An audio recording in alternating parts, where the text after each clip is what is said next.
ध्यान से सुनना। हमारे शरीर में जीवनी शक्ति से ही सब क्रियाएं होती है और जीवनी शक्ति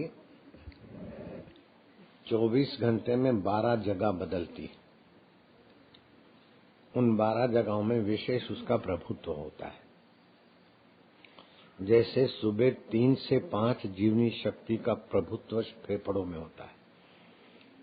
3 से 5 के भीतर भीतर प्राणायाम कर ले तो उसका प्राण बल, मनोबल, पाचन बल मजबूत होगा। मैं 5 बजने के पहले 5 से 1, 2, 4 मिनट आगे पीछे भी हो जाता है। आज भी कर लिया प्राणायाम। परिश्रम तो कितना करता हूं तुम कल्पना करो, लेकिन ताजा तवाना रहता हूं। तो 3 से 5 जीवनी शक्ति फेफड़ों में रहती है। 5 से 7 जीवनी शक्ति बड़े आंत में रहती है। मदन ध्यान से सुनो। 5 से 7 के बीच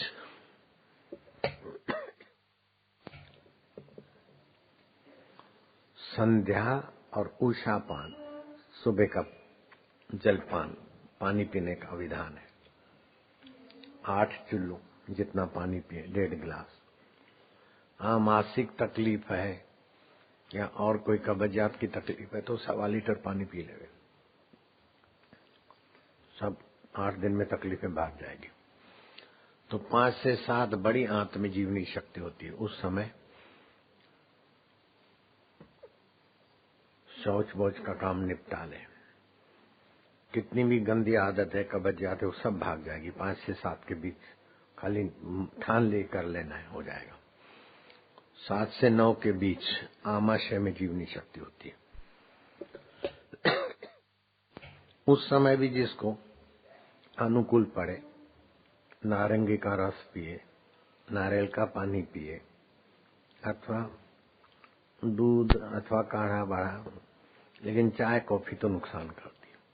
5 से 7 के बीच पेट की सफाई और कसरत। 7 से 9 के बीच पेय पदार्थ हितकारी। 9 से 11 के बीच भोजन कर ले। उस समय जठरा में जीवनी शक्ति रहती, सुपाच्य हो जाएगा भोजन। 11 के पहले आज भी हमने पूरा कर लिया था। 11 से 1 जीवनी शक्ति हृदय में होती।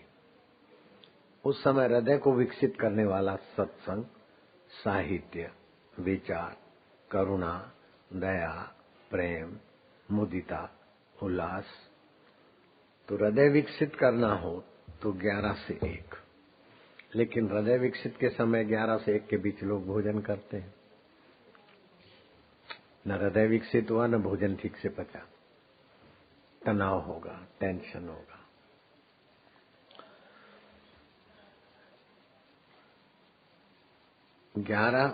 9 से 11 भोजन, 11 से 1 हृदय विकसित, 1 से 3 छोटी आंत में जीवनी शक्ति होती है। जो 11 बजे भोजन कर लिया तो 1 से 3 के बीच वो भोजन का जो रस बना वो छोटी आंत खींचेगी, पूरे शरीर को सप्लाई करेगी। अब तुमने तो 11 बजे भोजन किया ही नहीं, भोजन किया 1 बजे 2 बजे, तो कच्चे रस का ही उसको बोझा ढोना पड़ेगा। और वो बोझा ढोते ढोते वो हाथ को भी बोझा और तुम्हारा शरीर भी बोझिला रहेगा। 11 से 1 मस्तक में, 9 से 11 पाचन में और 1 से 3 छोटी आंत में। 3 से 5 जीवनी शक्ति मूत्राशय में रहती है। उस समय 3 से 5 के बीच पानी पी लेना चाहिए और फिर पानी खाली कर देना चाहिए। तुरंत नहीं, 15 मिनट 25 मिनट के बाद। और 5 से 7 फिर भोजन का समय हो जाता है। 7 से 9 जीवनी शक्ति मस्तक में रहती है। उस समय पढ़ाई लिखाई याद बहुत अच्छी तरह रहेगा। और 9 से 11 जीवनी शक्ति करोड़ रज्जु में रहती है। 9 से 11 की नींद कर ले, कितना भी थका हो, थकान जल्दी मिट जाएगी। 11 से 1 तुम्हारी जीवनी शक्ति नई कोशिकाएं बनाती है। 11 से 1 के बीच जो जगेंगे जल्दी बूढ़े हो जाएंगे। आजकल के छोरे छोरियां माँ बाप से भी ज्यादा बुढ़ापे की खबर देते। अब आरती के पति की बात नहीं है, ये तो रात को नहीं जगते हैं, लेकिन जो रात को जगते हैं, फिल्में देखते हैं, उनका स्वभाव चिड़चिड़ा, चश्मा, बाल की गंजापन ये दिखता है। तो जो 11 से 1 के बीच जगते हैं वो कितनी भी छोटी उम्र के हों, बुढ़ापा जल्दी आ जाएगा। और 1 से 3 जगना तो बड़ा खतरनाक है। उस समय जीवनी शक्ति ये हा में होती है, लीवर में होती है। अगर 1 से 3 के बीच जगता है उसका पाचन तंत्र खराब हो जाएगा, निद्रा अनियमित हो जाएगी, गहरी नींद चली जाएगी। 1 से 3 अगर कुछ दिन ज्यादा दिन जगा तो 1 से 3 जगने वाले ड्राइवरों की क्या दुर्गति है बेचारों की। ट्रक ड्राइवरों का तुमने कहीं बढ़िया फ्लैट नहीं देखा होगा, कहीं कार उनकी हो ऐसा नहीं देखा होगा। तुम्हारे हमारे से परिश्रम वो ज्यादा करते हैं, उनके हाथ भी काम करते हैं, पैर भी काम करते हैं और आंखें सतत खुली रखते हैं। तुम तो दुकान पे 5 मिनट इधर देखो, 5 मिनट उधर देखो, वो 2 मिनट भी उधर देखे तो जान चली जाएगी। इतने सतर्क रहते हुए भी मजदूरी करते हैं, फिर भी उनके पास ताम झाम वाला कोई मकान नहीं, गाड़ी नहीं, कोई इज्जत विशेष आबरू नहीं। 1 से 3 के बीच जो जगेंगे तो उनकी प्रतिक्रिया शक्ति जीवन की मर जाती है। आरटीओ का टैक्स भी भरेंगे, टोल टैक्स भी भरेंगे, लेकिन 2 खाकी वर्दी वाले सैकड़ों ट्रक वालों को रोकते रहेंगे और लूटते रहेंगे, कोई सुनवाई नहीं। और 1 से 3 के बीच ट्रक ड्राइवरों के एक्सीडेंट भी ज्यादा होते हैं। जम्मू कश्मीर का एसपी आया था, बोले 70% एक्सीडेंट 1 से 3 के बीच होते रात्रि को। तो 1 से 3 के बीच पति पत्नी का व्यवहार के लिए भी जगना बड़ा मूल्य चुकाना पड़ता है। 1 से 3 की नींद का त्याग ना करें। और फिर 3 से 5 की तो फेफड़ों में जीवनी शक्ति, भले 4 बजे उठे, प्राणायाम करें। ईश्वर को जो दूर मानते हैं अथवा अपने को अयोग्य मानते हैं, वो अपने हाथ से अपने पैर पे कुल्हाड़ा मारते हैं। हम ईश्वर को पाने में अयोग्य हैं, ये हमारी मान्यता ही अयोग्य है। भगवान कहते हैं ईश्वरो सर्वभूतानां हृदय से अर्जुन तिष्ठति। वो आत्मा ईश्वर सबके हृदय में है। तो ईश्वर हमारा अंतरात्मा है करके मानोगे तो ईश्वर की प्रेरणा, ईश्वर का आनंद, ईश्वर का माधुर्य और ईश्वर का सहयोग मिलता रहेगा।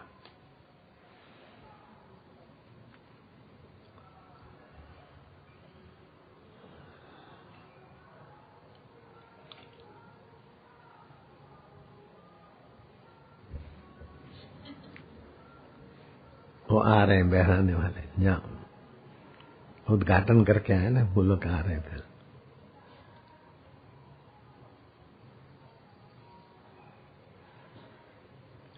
ईश्वरो सर्वभूतानां हृदय से अर्जुन तिष्ठति। ईश्वर सबके हृदय में है।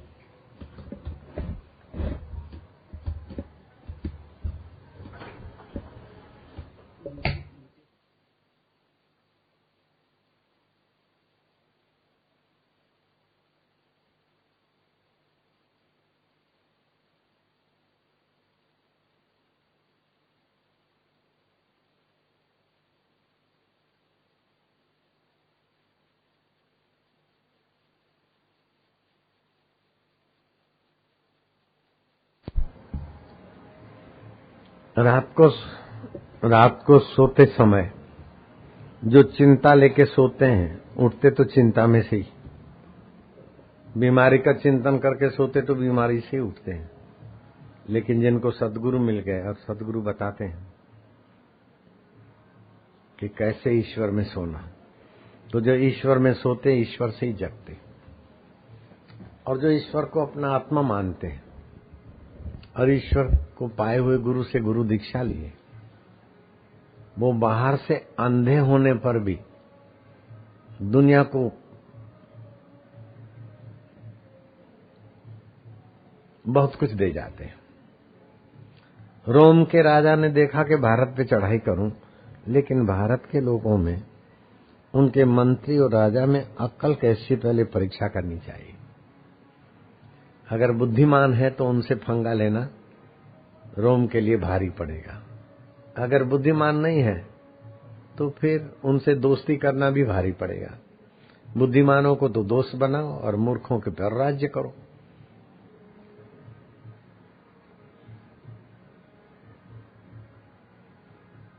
तो रोम के बादशाह ने सोने की सलाई और बड़ी कीमती सोने चांदी की डिब्बी, हीरे मोती से सजी धजी, 2 आदमी का सुरमा भेजा। भाई 2 अंधे आदमियों को इस सलाई से सुरमा आंजोगे तो अंधा देखने लगेगा।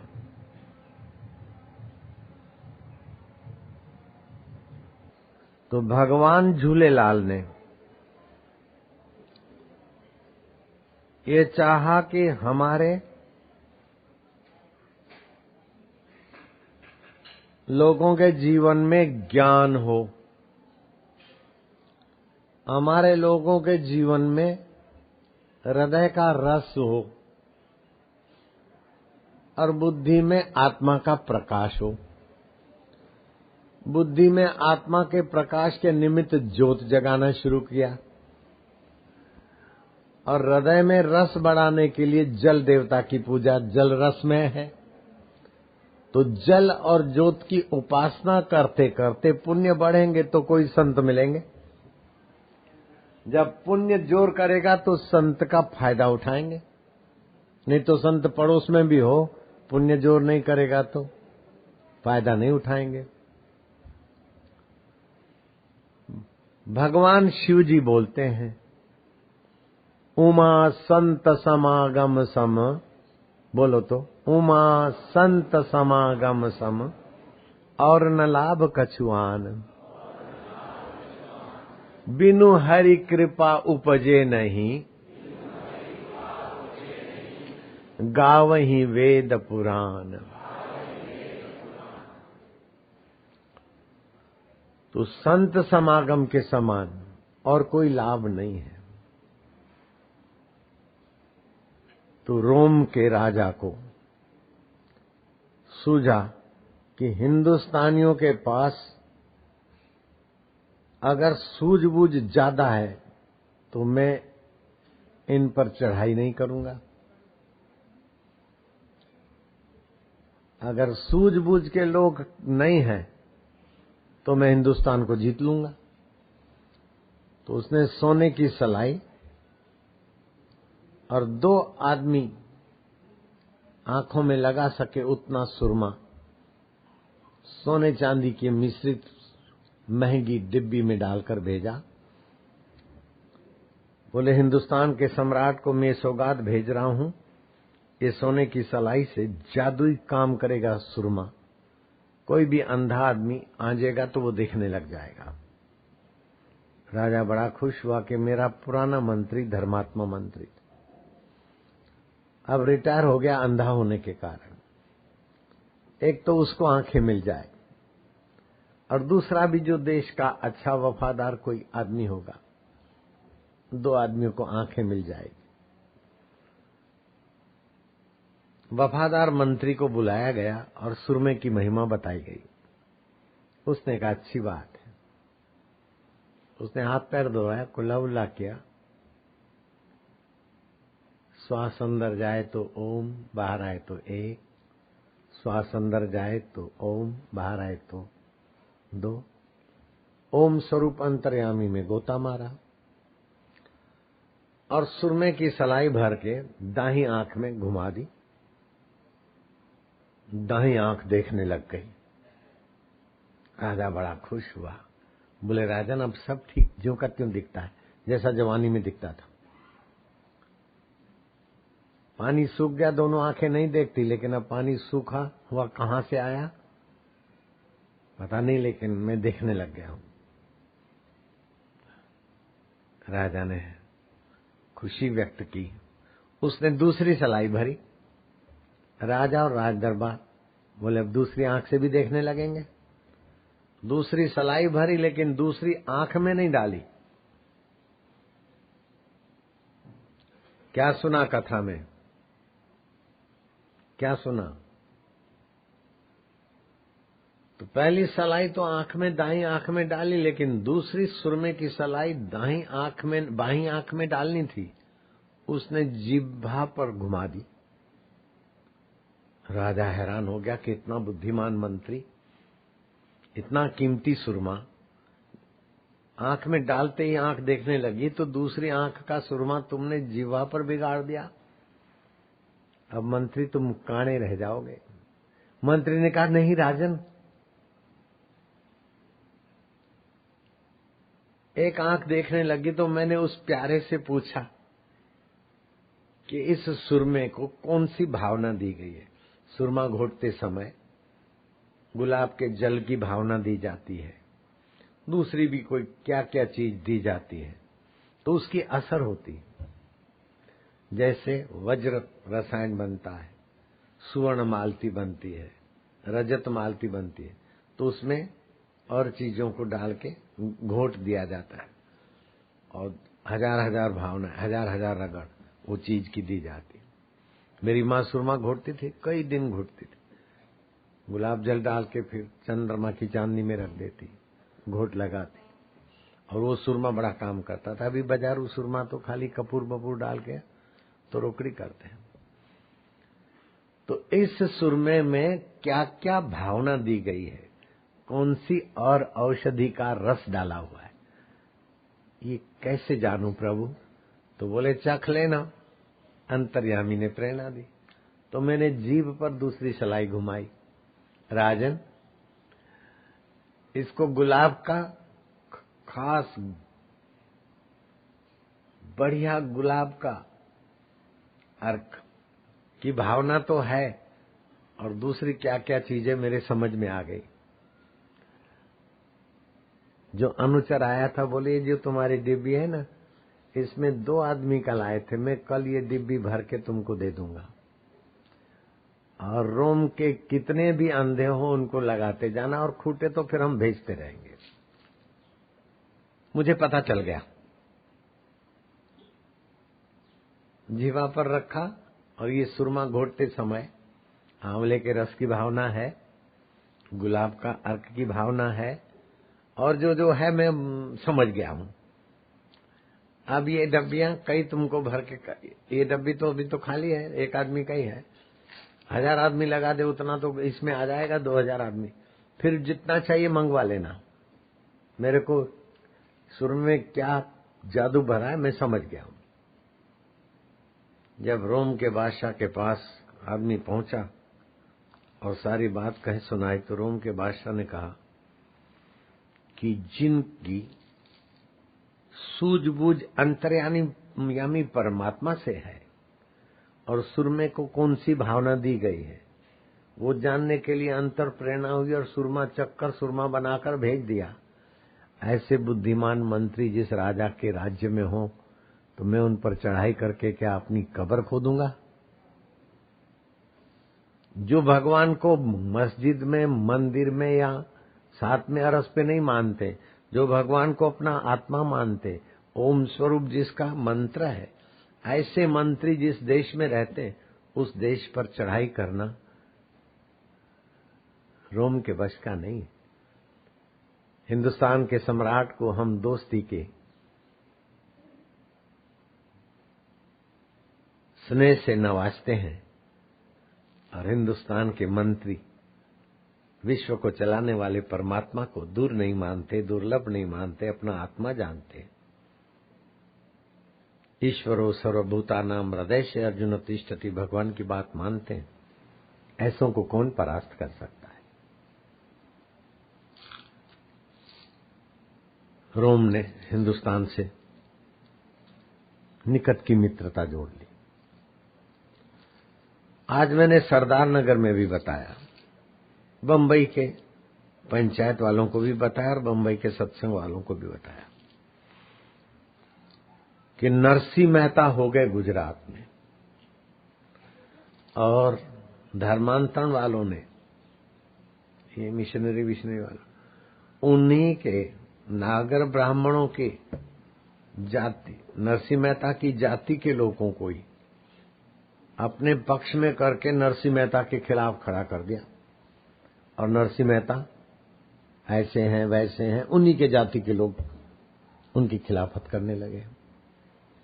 राम सुखदास महाराज हो गए, इधर आए थे सत्संग करने, पधारने, बड़े अच्छे संत थे। कोई पूछे राम सुखदास महाराज और बापू आप में क्या फर्क है? मैं कहूंगा राम सुखदास जी मेरे से 100 गुना अच्छे हैं, पवित्र हैं। फर्क करना है तो ये फर्क है। बहुत अच्छे थे, पवित्र थे, ब्रह्मचारी थे। वो जब 60 साल के थे तो उनके लिए ऐसी गंदी गंदी बातें, अफवाह उड़ाई, उन्हीं की जाति के लोगों को धर्मांतरण वालों ने खरीद लिया था। मैं फलानी लड़की के साथ, फलानी माई के साथ, अब मैं नहीं बोल सकता हूं। इतना गंदा कुप्रचार किया राम सुखदास महाराज का कि उस अच्छे पवित्र संत ने अन्न तो छोड़ दिया, जल भी छोड़ दिया। इतना उनको पीड़ा हुई। और मेरा पूरे विश्व में 167 देश के लोग सत्संग सुनते और बापू को मानते। जब हजारों में से, सैकड़ों में से, हजारों में से, लाखों में से करोड़ों तक बापू का पैगाम पहुंचा और करोड़ों लोग बापू को मानने वाले हो गए, तो जैसे विवेकानंद को लोग मानते थे तो विवेकानंद के पीछे भी पड़ गए धर्मांतरण वाले, और विवेकानंद को इतना बदनाम किया कि बंगाल के बंगाली विवेकानंद के खिलाफ हो गए। विवेकानंद बंगाली, रामकृष्ण बंगाली, 2 गज जमीन भी नहीं मिली गुरु की समाधि के लिए, बहुत कठिनाई से ही 2 गज जमीन। रामकृष्ण चले गए तो उनकी समाधि के लिए 2 गज जमीन लेने में विवेकानंद को बड़ी मशक्कत करनी पड़ी। ऐसा ही आध्यात्मिक जगत में बापू का नाम है और बापू के पीछे पड़े, ये तांत्रिक होता है, ये होता है, ये होता है। कईयों को खरीदा, लेकिन पूरे हिंदुस्तान नहीं, पूरे वर्ल्ड में किसी सिंधी को बापू के खिलाफ खड़ा करके, खरीद के खड़ा करने में वे लोग नाकामयाब रहे। सिंधी वफादार रहे।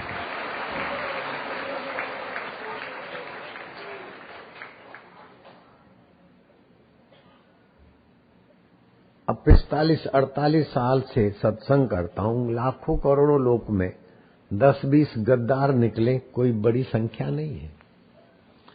लेकिन पैसा देकर उन गद्दारों से गद्दारी करवाई, लेकिन सिंधी को पैसा देकर गद्दार बनाने में वे लोग सफल नहीं हुए। हमारे साईं है, हमारे साईं को हम जानते, तुम कंजर क्या जानो? तुम्हारे कहने से हम हमारे साईं की निंदा करेंगे? हल ना एडा लखा तो दे मुझे कारो मुंह थे तांजो। सिंधियों ने सुना दिया। कोई सिंधी बापू के खिलाफ खड़ा हुआ हो, ऐसा आप सिंधियों ने देखा क्या? गुजरातियों ने देखा क्या? मारवाड़ी ने देखा क्या? बंगालियों को खड़ा कर दिया विवेकानंद के खिलाफ, बंगाली, रामकृष्ण बंगाली थे। मारवाड़ियों को खड़ा कर दिया राम सुखदास के खिलाफ, नागर ब्राह्मणों को खड़ा कर दिया नरसिंह के खिलाफ, लेकिन आशाराम बापू के खिलाफ किसी सिंधी को खड़ा करने में वे लोग सफल नहीं हुए। सिंधुओं की ऐसी सूझबूझ भी तो है।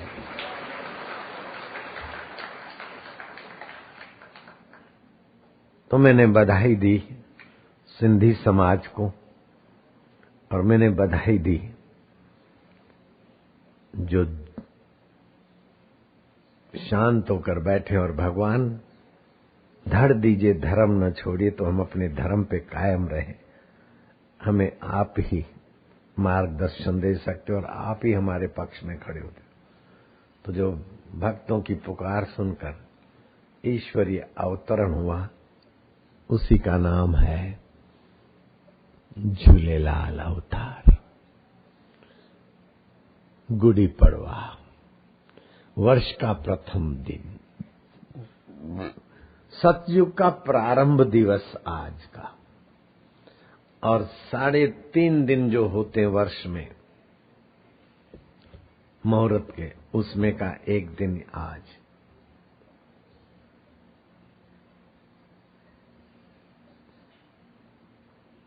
अब थोड़ी चुटकुला की बात सुना देता हूं।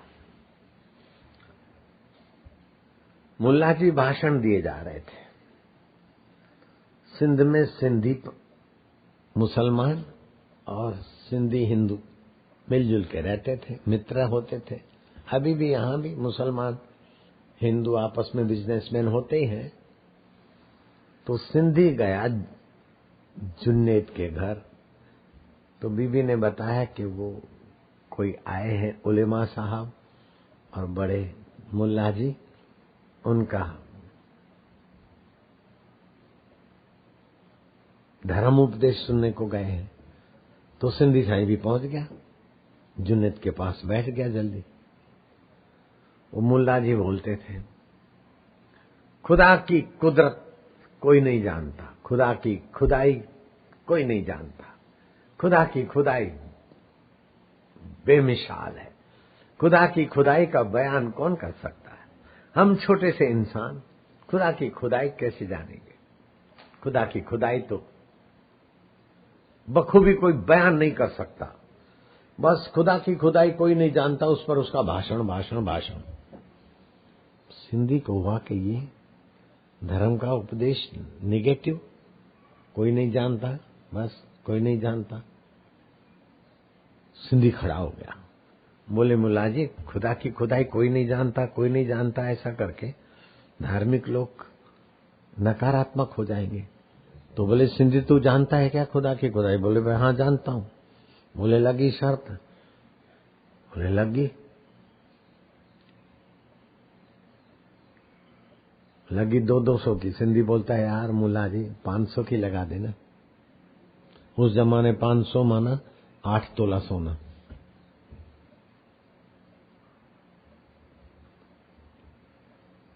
समझिएगा, 2,40,000।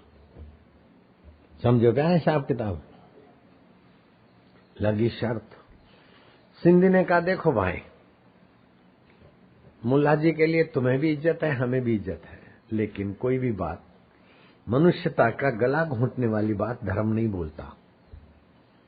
खुदा की खुदाई कोई नहीं जानता, कोई नहीं जानता करके लाचार मोहताज होने की क्या जरूरत है। चलो मैं खुदा की खुदाई दिखाता हूं। सब गए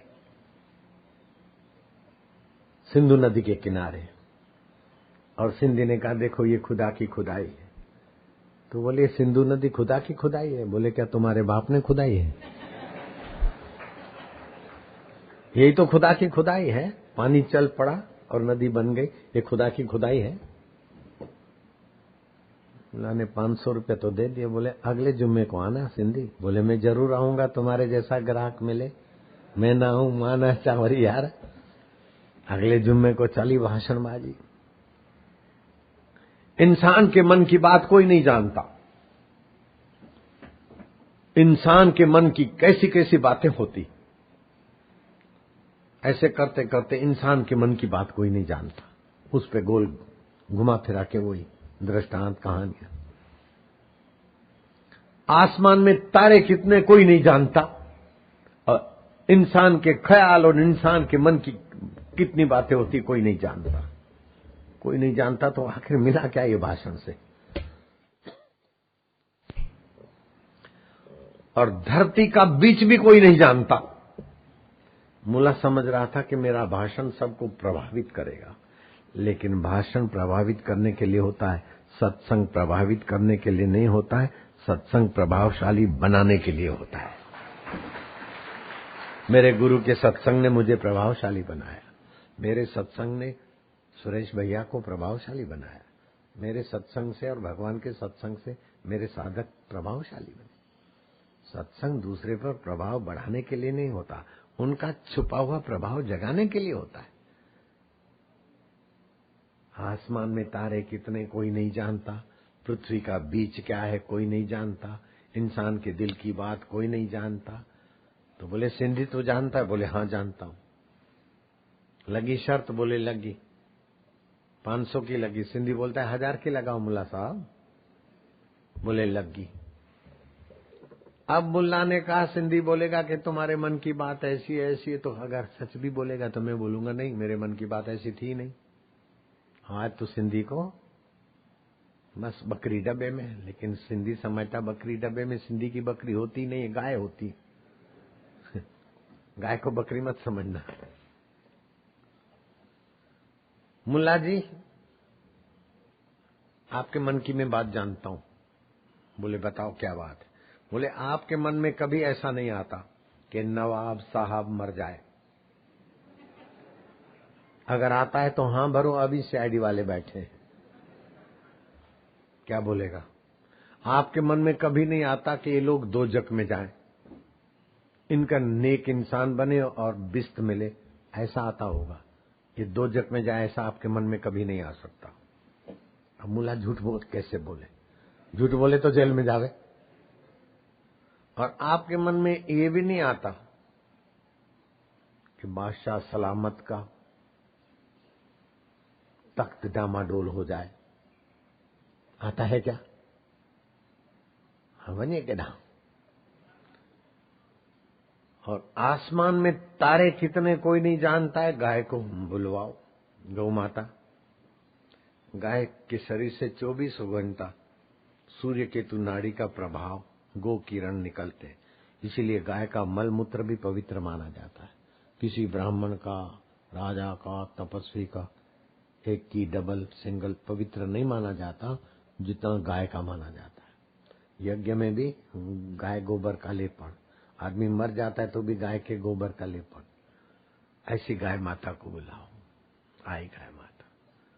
बोले आसमान में तारे कितने कोई नहीं जानता। मुल्ला जी मैं जानता हूं, जितने गौ माता के शरीर में बाल हैं उतने ही आसमान में तारे हैं। तुम गिनो, कम ज्यादा होता है तो फिर अपन चलते हैं।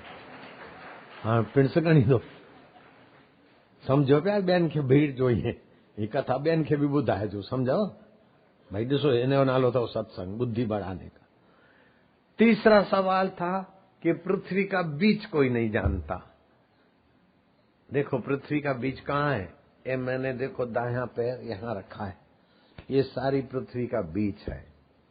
पृथ्वी एक गोल बाल जैसी है, जहां भी उंगली रखो वो बीज बन जाता है।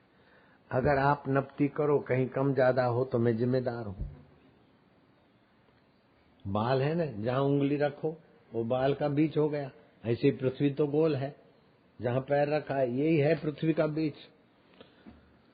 मुल्ला जी ने लंबी सांस ली और छोड़ी,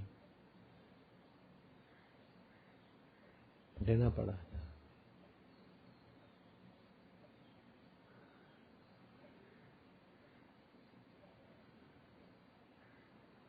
आसमान के तारे कितने, जितने गाय के शरीर में बाल है। धरती का बीज क्या है, जहां तुम खड़े हो। इंसान के मन की बात कोई नहीं जानता, ऐसा नहीं है।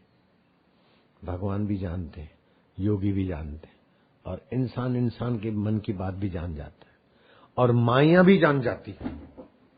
आप देखोगे माइयों को जो बड़े कुल की हैं, सब्जी लेने गई, मार्केट में गई, बातचीत करती है, और जब वो जिससे भी बातचीत करती है उस आदमी के मन की जब नीच बात होती है तो माइयां अपना दुपट्टा ठीक करने लग जाती।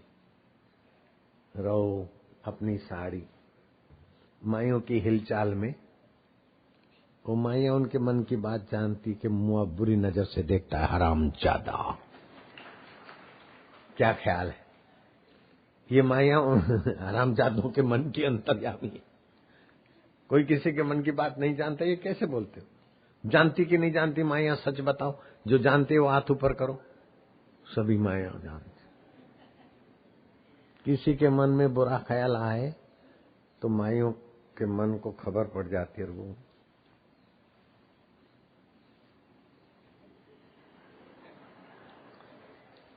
क्या ख्याल है। तो सत्संग ज्ञान बढ़ाने के लिए होता है, सत्संग समता बढ़ाने के लिए होता है, और सत्संग परमात्मा के साथ जो हमारी निकटता है उसको जगाने के लिए होता है।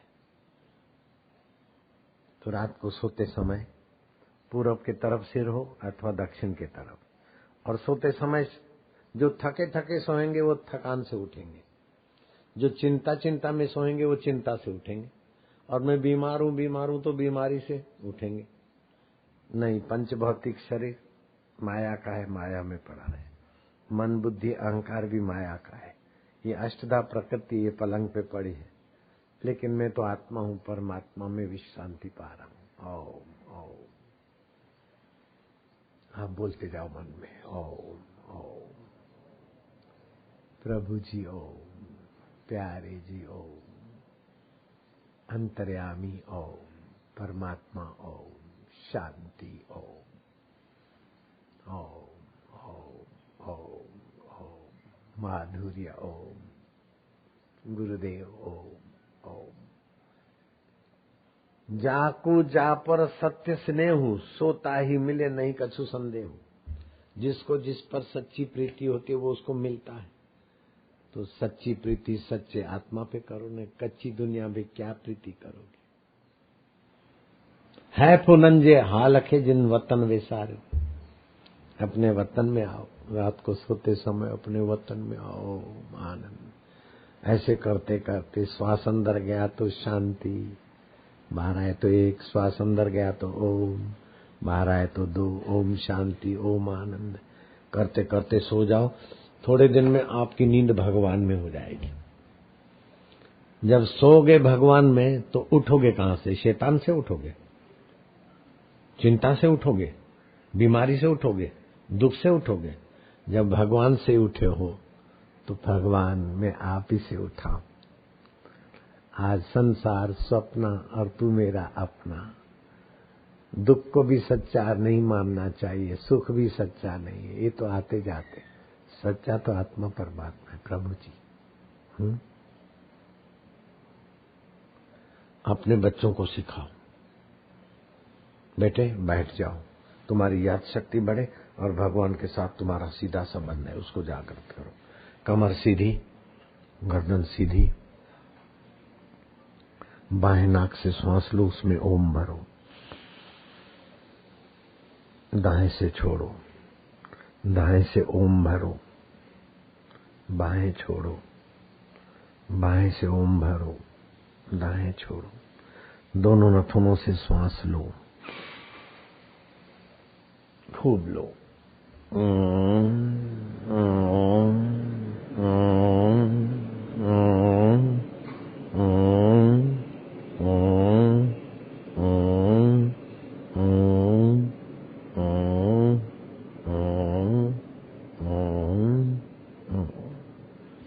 बस फिर से श्वास लो बेटे।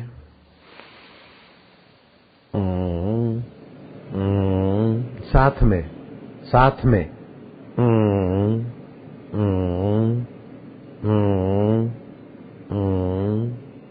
बस 2 बार रोज ऐसा करने से याद शक्ति तो बढ़ेगी। लेकिन जैसे बच्चा बोलता है माँ माँ मैया, मेरी माँ, माँ को पता है मैं इसकी माँ हूं, लेकिन बच्चा के प्रेम की पुकार माँ का हृदय छलका देती। ऐसे ओम माना हुआ अंतर्यामी प्रभु मेरे में प्रभु का हूं। ऐसे 2 बार करने से आपका प्रभु के साथ का जो संबंध है, उस पर जो नासमझी के बादल आ गए हट जाएंगे। हवा लगती तो बादल भागते ना, ऐसे सत्संग की हवा लगे, नासमझी के बादल भागे।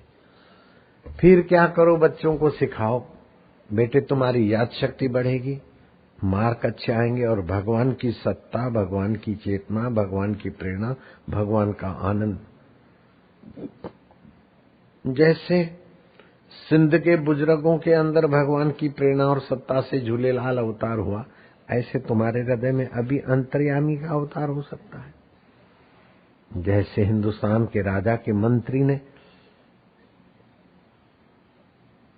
एक सलाई तो दाहिनी आंख में लगाई और अंधी आंख देखने लगी, दूसरी सलाई दूसरी आंख में नहीं लगाई, जीवा पर चाकी और सारे सुरमे की क्या क्या भावना है, क्या क्या वस्तु है, फार्मूला जान ली, क्योंकि वो अंतर्यामी से प्रेरणा पाई थी। ऐसे तुम अंतर्यामी से प्रेरणा पाने के लायक हो जाओ बेटे। दोनों कान में उंगली डालो, हाथ ऐसे रखो और दोनों नथुनों से श्वास खींचो, उसमें ओम स्वरूप ईश्वर के नाम को भरो। अब मन में बोलना, मैं ओमकार मंत्र जप करूंगा। बोलो भोजो वापिस। इसकी छंद गायत्री है और इस ओमकार मंत्र की शक्तियां भगवान नारायण ने खोजी है। ओमकार मंत्र की शक्तियां भगवान नारायण ने खोजी। मैं ओमकार स्वरूप ईश्वर का जप करूंगा। मैं ओमकार स्वरूप ईश्वर का जप करूंगा।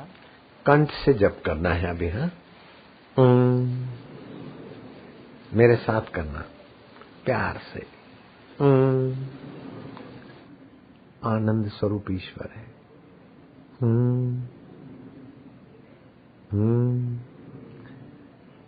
ये जल की उपासना है, हृदय को द्रवीभूत करना है। आयो लाल तो बहुत हो गया, लेकिन आयो लाल का उद्देश्य यही लाल है, यही आयो आनंद, यही द्रवीभूतता आई, ये रस आया।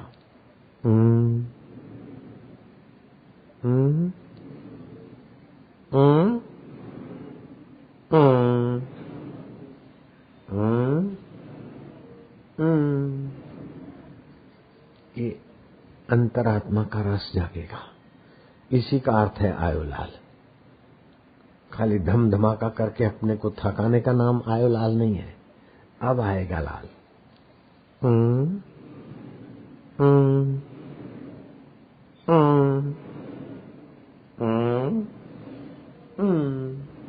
दूसरी बार गहरा श्वास। आयो लाल माना आनंद आएगा। अभी थोड़ी देर में ही आनंद आएगा।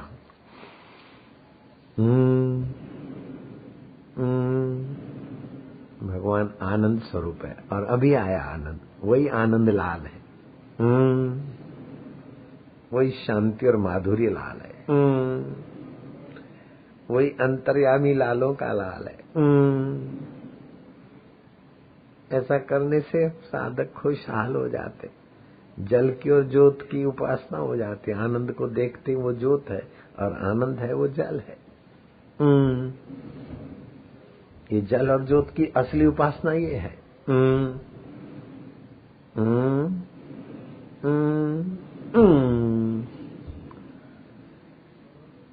नदी तालाब पे जाकर गिड़गिड़ाते रहना, बेड़ो पार कर ही है तंजादास है, ये किसी की दुर्बल मानसिकता की कल्पनाएं हैं।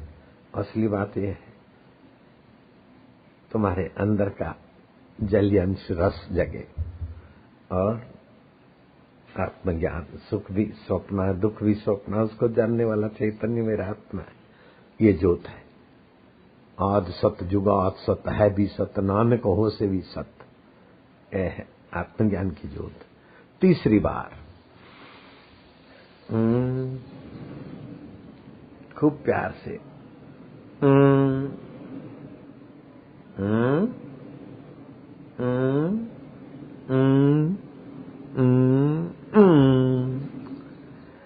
अब चौथी बार द्रवीभूत हो रहा है ना, इसका पता चल रहा है, तो पता चल रहा है वो ज्ञान की ज्योत है और आनंद आ रहा है, ये जलीय अंश है, मधुरता है। चौथी बार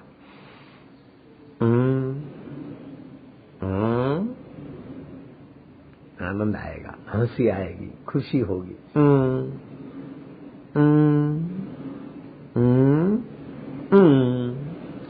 पांचवी बार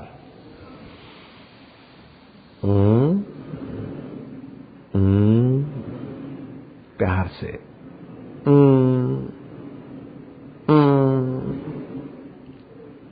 माना मिठो प्रभु, मेरा आत्मा, अंतर्यामी प्रभु के साथ सीधा संबंध है अपना।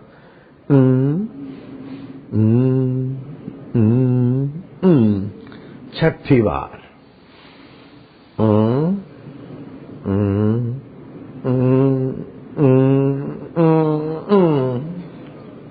सातवीं बार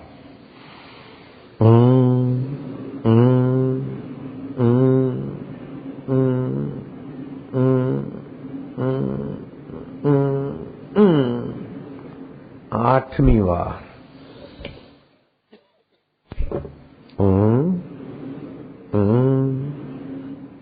से हंसी आएगी, आनंद आएगा।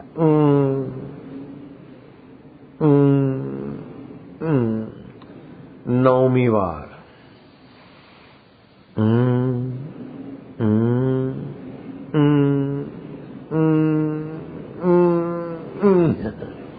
अब आखिरी श्वास लेना है 10 बस, और लंबा श्वास जितना लोगे, जैसे सुबह 4:30 से 5 के बीच, 4 से 5 के बीच प्राणायाम करने वाला बीमार भी स्वस्थ हो जाता है, और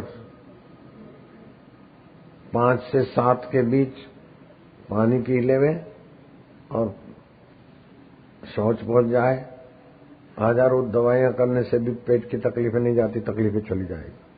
लेकिन रात को जो जगते 2 बजे, 1 बजे, 3 बजे, उनका बुढ़ापा जल्दी आ जाता है।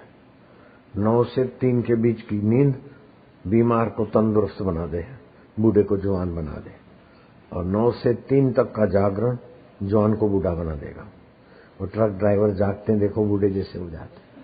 और ट्रक ड्राइवरों के पास कोई बढ़िया फ्लैट नहीं, बढ़िया गाड़ी नहीं, वो अपनी सजगता बुद्धि की इतनी नहीं होती।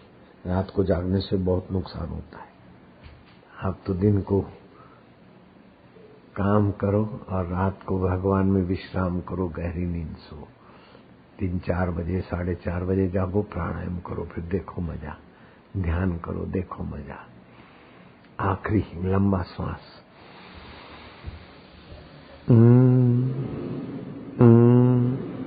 आनंद आ रहा है, मस्ती, खुशी। यो आयो थे लाल, हाण आयो है, डोका हणी हणी थकजी विया, छेजू विझी विझी हणी हणी बुढ़ा थी विया, हाण छेज जो फल हाण तो मिलिया। सिंधी सदोरा, सिंधी सबाजा,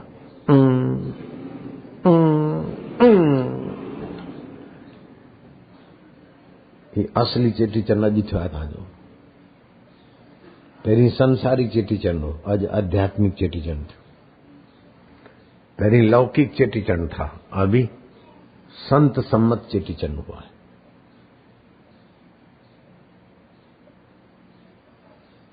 आयो लाल, ये लाल आयो, ये शांति, ये आनंद। बाकी रड़ियों करे करे तो लाल भी चलो, बाबा बाबा, अम्मा अम्मा, अम्मा बाबा, अम्मा बाबा, है छोरा मथो छो तो खाई। ये लाल साईं भी चवंदो, ये छोरा मथो छो था खाइनि। सॼो ॾींहुं आयो लाल, मथो न खाओ, थोड़ी देर करो, वरी पोइ थोड़ी देर आनंद, शांति। घणो फत ॿार बि न वणंदो आहे, ऐं घणो चुपचाप वेठो हूंदो आहे उहो बि न वणंदो आहे। कॾहिं फत, केॾी महिल चुपचाप, केॾी महिल खिलण, केॾी महिल ॻाइण, केॾी महिल चुटकी। खुदा की खुदाई, हाँ गुजरे, ये खुदा की खुदाई है। तो कंजर, सिंधु नदी तेरे बाप ने खुदाई, ये खुदा की खुदाई है ना। याद रहंदी कथा तव्हांखे, याद रहंदी कान रहंदी।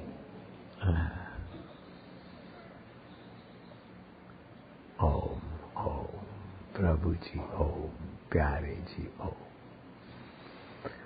शाम को जो 5 से 7 के बीच भोजन कर लेता है, हल्का फुल्का,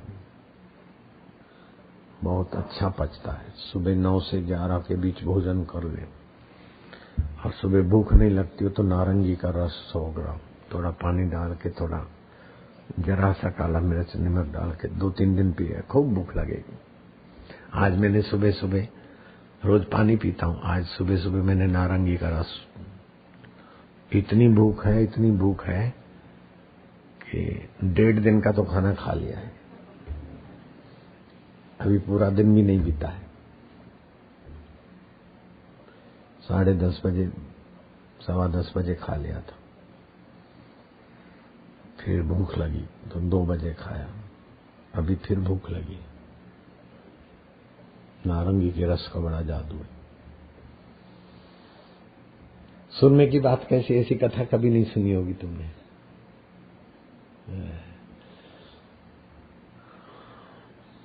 अहमदाबाद में माणेक चौक है, माणेक चौक में ढालघर वाड़ है। अगर मैं झूठ बोलूं तो तुम मरो, अपने प्यारों की झूठी कसम में क्यों खाऊंगा। ढालघर वाड़, माणेक चौक, फ्रूट मार्केट के पास हरि भाई जूस वाले का लक्की जूस हाउस है। मैं एड्रेस बता रहा हूं। वो मेरे पास आया कि साईं,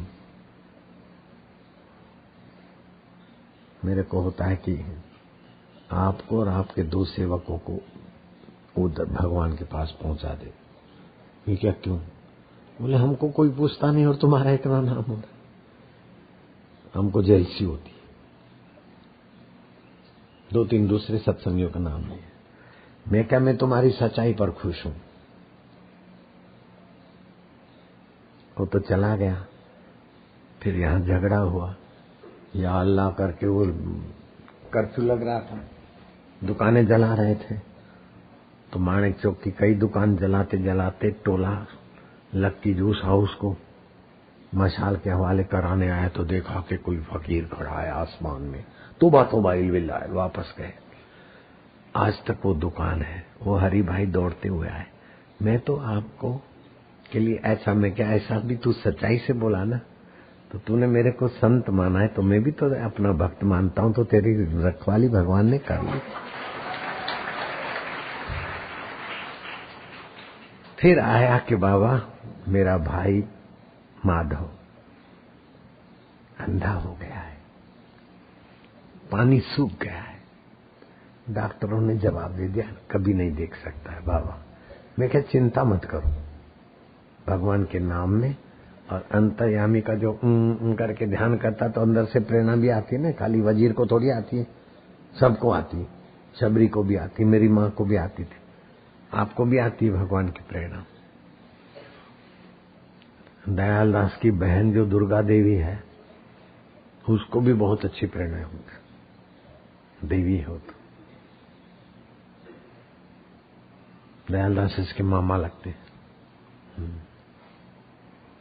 उसके भाई लगते, उसके पिता लगते, हाँ, उसके भाई लगते।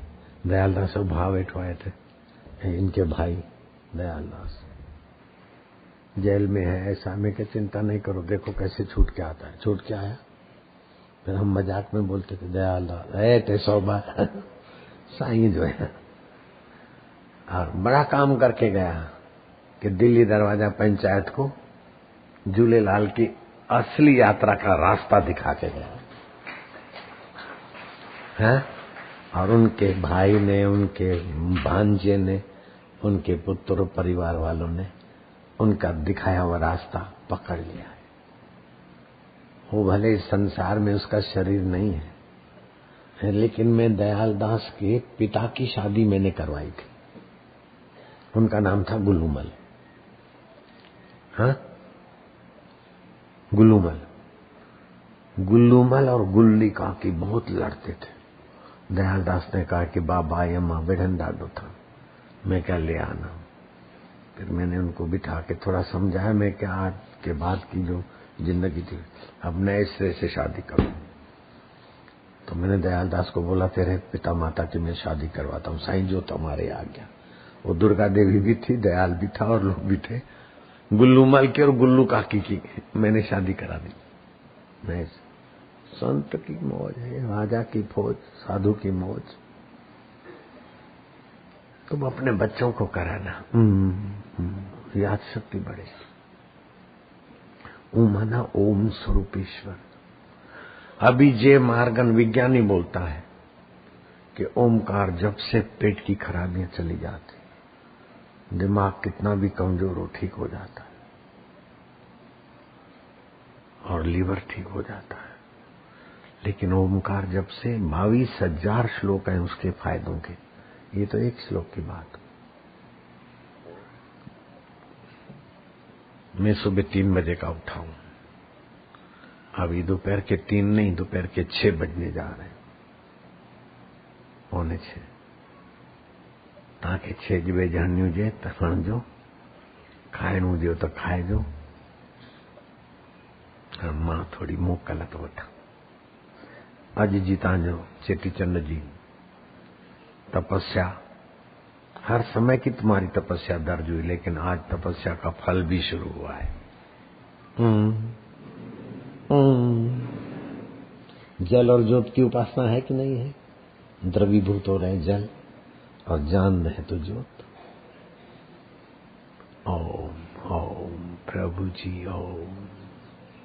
आचार्य विनोबा भावे कहते हैं कि मैं रेलवे में मुसाफरी कर रहा था, रेल के डब्बे में और भी मुसाफिर थे। कोई एक अंधा भिखारी छोरा स्टेशन पे से चढ़ा और उसने जो भजन आलापा, पूरे डब्बे के लोग इकट्ठे हो गए टिकटिकी लगाकर, मानो वो भजन गा रहा और ये लोग पी रहे, सब एक तान हो गए। मैं तो इतना द्रवीभूत हो गया, इतना जलीय अंश मेरा जागृत हो गया, मेरी आंखों में आंसू आ गए। विनोबा भावे लिखते हैं। हमारे रेल के डब्बे में एक जमींदार साहब भी बैठा था। उसने पूछा कि ए सूरदास, भिखारी कितना कमाता है? बोले बाबूजी पेट भर जाता है, कभी आना दो आना बचता है। ये ले 100 की नोट। फिल्मी गाना गा के दिखा। उस भारत के भीख मंगे सूरदास ने क्या कहा कि जमींदार साहब, पैसे का गरीब हूं लेकिन दिल का गरीब नहीं बनूंगा। आंखों का अंधा हूं लेकिन दिल का अंधा मुझे नहीं बनना है। फिल्मी गाना गा के विकार पैदा करें, ऐसे फिल्मी गाना में 100 रुपया तो कहा 1000 रुपया और भी दोगे तभी भी नहीं गाऊंगा। मैं गाऊंगा तो भगवान के गीत गाऊंगा। फिल्मी गीतों से बच्चों के चरित्र खराब हो जाते, विचार खराब हो जाते। गंदी टीवियों से बच्चों की जिंदगी खराब हो जाती। जीवन में अपना सिद्धांत होना चाहिए, कोई प्रिंसिपल होना चाहिए।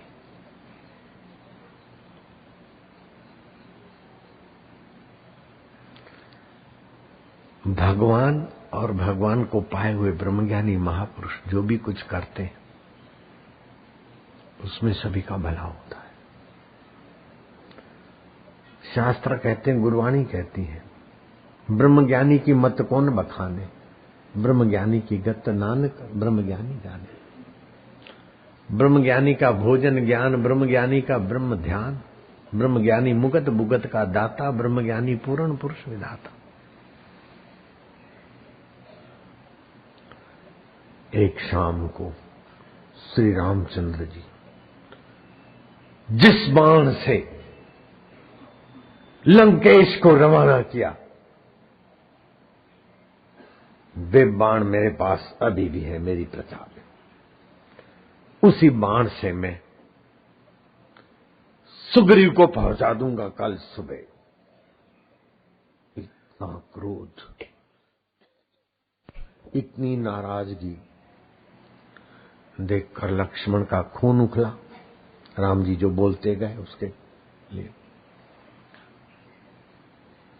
भाई श्री, आपके अनुज के होते होते ये आप परिश्रम नहीं करेंगे।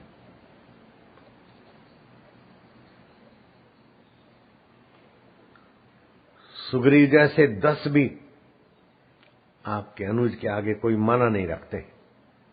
आप काहे को कल सुबह परिश्रम करे सुग्रीव को मारने की।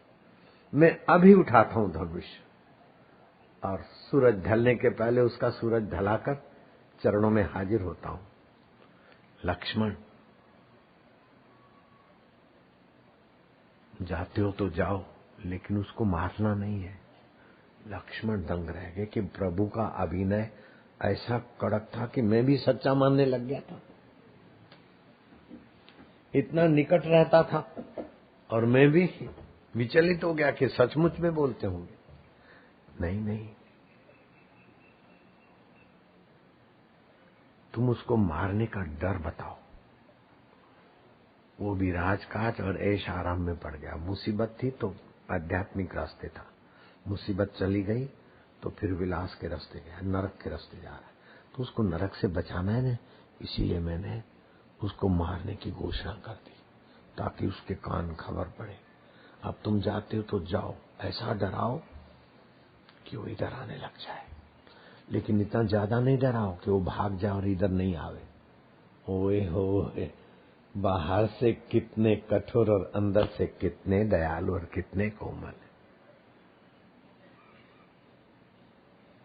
ऐसे एक पुरुषुमल थे, उनको ब्रह्मज्ञानी गुरु का सत्संग से आत्मा को ब्रह्म जानने का सौभाग्य खिला। घर में रहते थे तो नगर का बगीचा होता है ना, शहर का जैसे कांकरिया है दूसरा है ना, तो बगीचे के अंदर 5-25 लोग मिलके वो सत्संग करते। पुरुषुमल साईं पुरुषुमल। अरे बोले मेरा पोता मर गया, मेरा दोता मर गया, मेरा बाप मर गया। भाई कोई मरता ही नहीं है। जैसे समुद्र में जल तरंग पैदा होते और तरंग मर गए, बुलबुले मर गए, झाग मर गई, भंवर मर गए, फिर पैदा हुए, ऐसे ही 5 भूतों में खेल होता रहता है। और आत्मा तो अमर है। पानी तो जो कहते हो तरंग पैदा हुए और लीन हुए। मूर्ख लोग रोते रहते हैं, ये मर गया वो गया। मृत्यु सच्ची बात नहीं है। मरने के बाद भी अपने शव को देखता है तो कैसे मरा? मरने के बाद भी हम उसका श्राद्ध करते तो है, तभी तो करते हैं। तो वास्तव में कोई नहीं मरता, चोला बदलते, और चोला भी पंचभूतों का बदलता, अपना आत्मा तो जो कहते हुए। ऐसा बढ़िया सत्संग करते थे। और महाराज 2 दिन के बाद, इस सत्संग के 2 दिन के बाद उनका पोता मर गया। पोता मर गया तो पुरुषुमल तो या स्यापा करे रे पोटा रे पोटा, मुझे पंजू के डावे रे पंजू पुट मुखे दादा दादा दादा। स्यापो करे, ऐसा स्यापा करे, ऐसा रोए कि वो बेटा रो रहा था वो चुप हो गया, बहू रो रही थी वो चुप हो गई, बहू की माँ आई थी वो रो रही थी, बहू की मौसी, बहू की और सहेलियां, पड़ोसन, सब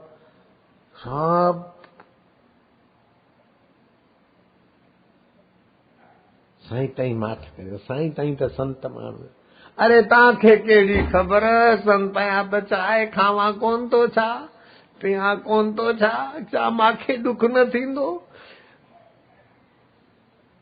कम खां वधिक ब्याज, मूड़ी से ज्यादा कीमती ब्याज आता होता है। मेरे को अपना शरीर में इतना प्रेम नहीं जितना मेरा पोते के लिए। अरे झरझर आंसू बहे। सब चुप कराने लग गए, फिर आखिर चुप हो गए और सबने नहाया धोया, खाए पिए, दुख कम हो गया। 1-2 दिन हुआ, फिर बगीचे में सत्संग करने गए तो कोई सत्संग ने कहा कि साईं आप तो बोलते हो कि मरना जीना सब सपना है। बोले चुप, देखो अभी मेहमान बैठे हैं ना, मेहमानों को सत्संग करने दो, सुनने दो। 1-2 दिन मेहमान जो थे वो चले गए। फिर बोला कि वो लोग नासमझी से रो रहे थे। बहू को मैं चुप करा था तो और रोती कि सौरातों के तो तैयार थाली थी मिले, असा जो आंडो व्या तो खेशा है बुढ़ा। बेटे को समझाता तो बेटा भी बोलता बाबा तू मत करे वे, असा जो हाँ आए वो वधिक पिटिया। किसी को भी चुप कराता तो और मेरे को सुनाता और स्यापा करता। जो मैं चुप करता त्यों रुदन बढ़ता। अब वो लोग तो दुख से नासमझी से रो रहे, दुखी हो रहे। और रंगमंच पर कोई समझदारी से रोता है तो उसको रोने का भी मजा आता है। यार तुमको क्या बता।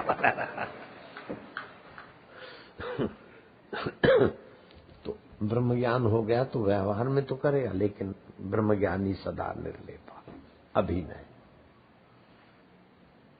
ब्रह्मज्ञानी की मत कौन बखाने, नानक ब्रह्मज्ञानी की गत ब्रह्मज्ञानी का। तो झूलेलाल का जन्म दिवस मनाने का फल ये कि ब्रह्म ज्ञान का सत्संग मिल रहा है। आयोलाल झूलेलाल करना सफल हो गया कि झूलेलाल और आयोलाल अंतरात्मा में ले आया है, विफल नहीं गया है। ये भगवान झूलेलाल का उत्सव मनाने का फल मिल रहा है सिंधी जाति।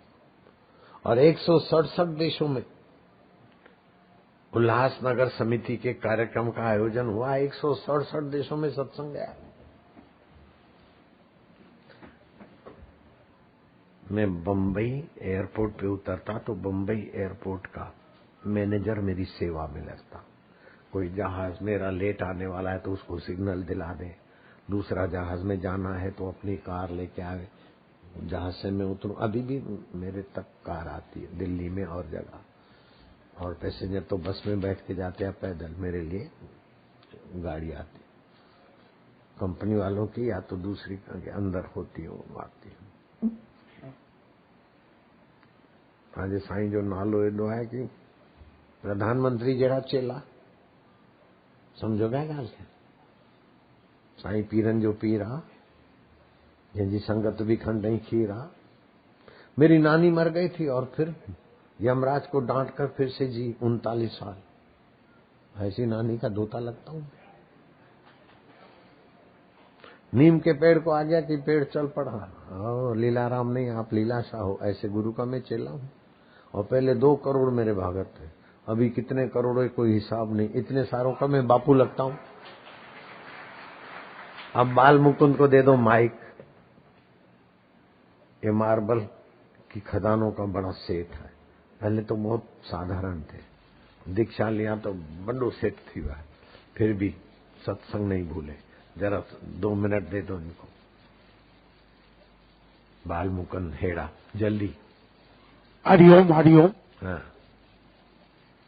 मैं सब भाइयों से आज नववर्ष के दिन पे गुरुदेव की इस महान की अपन इतने महान है कि अपने को गुरुदेव की महान कृपा मिल रही है। इतने महान है अपन, ऐसे गुरु के महान दर्शन मिल रहे हैं। मैं ज्यादा नम ओ गाड़ी माइक उधर करोगे तो सुनेंगे कैसे। हरिओम हरिओम। माइक उधर ही रखो। हाँ। गाड़ी गिर गई 30 मीटर ऊपर से, गाड़ी का चूरा चूरा। और ये इनका बाल बांका नहीं। हेलीकॉप्टर गिरा 100 फीट से, हेलीकॉप्टर चूरा चूरा। बापू को कुछ नहीं, हरिओम। बेटों को कुछ नहीं। मैं तो जैसा भी हूँ बापू, आपकी कृपा से आज यहाँ खड़ा हूँ। मैं संसार हाँ, और मैं तो सब। आपके हाथ में माइक है ये पता है। मैं तो कहता हूँ आपका नंबर है। अब माइक उधर। हेरा रे क्या जादू है तुम्हारे भाव में। हरिओम। अब सुरेश भैया सुनाएंगे थोड़ा कीर्तन, फिर झूलेलाल झुमझुमाएंगे। हाँ, सुरेश भैया राग पहाड़ी गाते, और राग पहाड़ी से आंखों की जलन, कान का दर्द, कैंसर की बीमारी। अभी विज्ञानी बोलते हैं आने वाले 10-15 साल में लोग कैंसर के मरीज हो जाएंगे, क्योंकि मोबाइल का उपयोग करते हैं ना। नपुंसकता बढ़ जाएगी, चिड़चिड़ापन बढ़ जाएगा। मोबाइल फोन बहुत नुकसान करता है। मोबाइल फोन से तो नुकसान होता है, लेकिन हमारे सुरेश भाई और साधक गाते हैं राग पहाड़ी, उससे मोबाइल के नुकसानों को टक्कर मारने की ऊर्जा पैदा होती है। राग पहाड़ी। तन मन को महकाए जोगी जीवन धन्य बनाए। तन मन को महकाए जोगी वापिस राग पहाड़ी। सुख सच्चा और खुशियाँ सारी मन से आए। सुख सच्चा और खुशियाँ सारी इनके ज्ञान से आए। हाय हाय जोगी रे क्या जादू है तुम्हारे जोग में। जोगी रे क्या जादू है तुम्हारे प्यार में।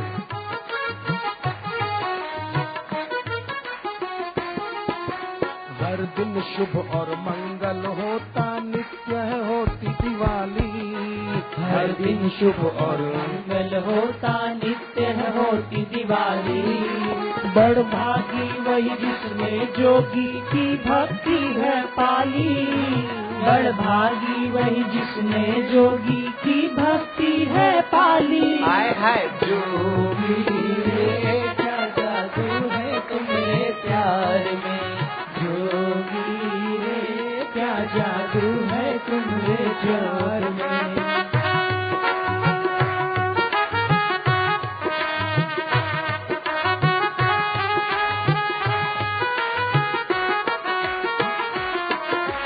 जोगी तेरी मेहरबानियाँ मुख से कहीं न जाए।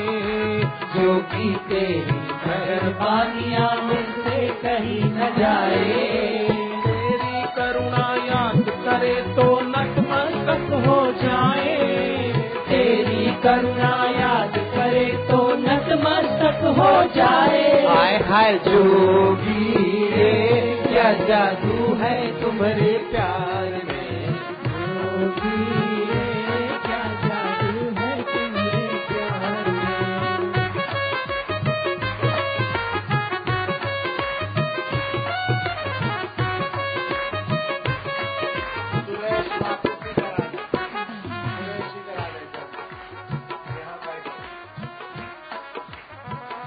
जल्दी वापस दौड़ के जितना करो। तेरा प्यार खींच के लाया, तूने कैसा जादू चलाया, तूने कैसा जादू चलाया। दुख चिंता को भगाया ओ जोगी, दुख चिंता को भगाया मेरे जोगी। जोगी रे क्या जादू है तुम्हारे प्यार में। जोगी रे क्या जादू है तुम्हारे प्यार में।